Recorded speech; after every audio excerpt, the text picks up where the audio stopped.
Bismillahirrahmanirrahim. Assalamualaikum warahmatullahi wabarakatuh. Kok tips sukses dong? Sukses, ini kita anggap sukses dunianya dulu ya. Karena kalau sukses akhirat mah gampang, tinggal nurut sama Allah. Kak bismillah, ada salah satu cara paling ringkas, sederhana, yaitu cari masalah.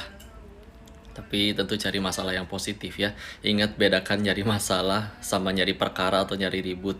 Nah, ini nyari masalah yang positif. Seperti misalkan yang paling terkenal lah Presiden ketiga Indonesia Pak B.J. Habibie. Kita tahu sebelum beliau dikenal dengan ilmu pesawat terbangnya, pesawat itu kalau di ketinggian tertentu dia akan retak sayapnya dan berpotensi jatuh. Dan beliau selesaikan masalah tersebut. Kita lihat runtutannya. Awalnya ada masalah, lalu dicarikan solusi. Orang yang punya solusi dianggap berprestasi, orang yang punya prestasi dianggap sukses. Maka suksesnya berpangkal dari masalah tadi. Jangan musuhin masalah ya. Masalah itu jalan Allah untuk membuat kalian jadi hebat. Kalian udah belajar SMA dari kelas 1 sampai 3 SMA, semua materi dikuasai, tapi nggak mau diuji, nggak akan bisa lulus. Atau misalkan ada orang yang tinggal di dalam gang dan nggak dilewatin angkot, tapi dia tiap hari harus pergi kerja kemana-mana.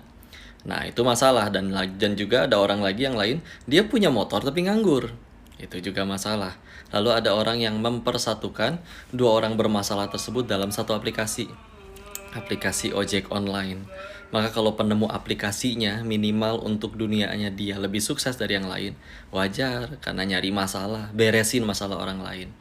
Atau kawannya ayah saya sebelum pandemi kemarin, kita yakin pandemi itu masalah. Bahkan ada yang bilang musibah. Tapi beliau sebelum pandemi usahanya bangkrut, tutup semua, dijual-jualin.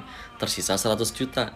Tapi punya mindset bagus. Fa inna ma'al usri yusra, inna ma'al usri yusra. Ini kesulitan nih, tapi pasti ada kemudahan.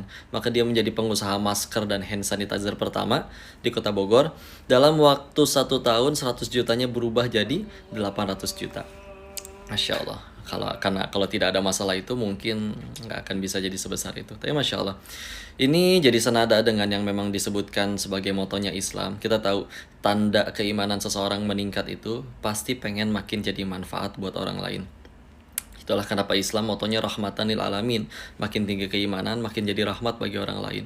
Dan masuk akal dong, ketika kita jadi manfaat bagi orang lain, jadi rahmat bagi orang lain, membereskan masalah orang lain, demi Allah, otomatis dunia pasti ngejar-ngejar. Maka silakan ya, cari masalah, bereskan masalah tersebut, jadi sebaik-baik manfaat bagi orang lain. Bismillah, Allah jadikan kamu sukses. Bismillah, dunia akhirat. Barakallahu fikum. Assalamualaikum warahmatullahi wabarakatuh.